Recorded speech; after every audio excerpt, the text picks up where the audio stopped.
What is up? Welcome to another episode right here on IO the General TV. Today we are looking at software engineering concepts in Python programming. Today we are looking at what are the Python web templates. So Python web templates are separate presentations from logic, allowing dynamic HTML generations by combining static template files with variable data through special placeholders like title. This separation of concerns improves maintainability and enables designers and developers to work independently with proper engines including Jinja2, Django templates, Mako, and Chameleon.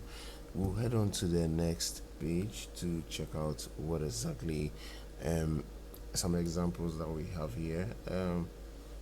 This is how the Python web templates work. They create template files with placeholders, prepare data in the Python typically from the database, combine template and data, and then send final HTML to the browser. And template supports conditional loops, filters, inheritance, enabling complex page generation while maintaining clean code.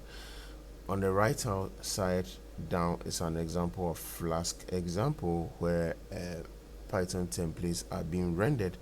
This is an example you can try out in VS Code and tell us the feedback how it went with you. Let us know in the comment section.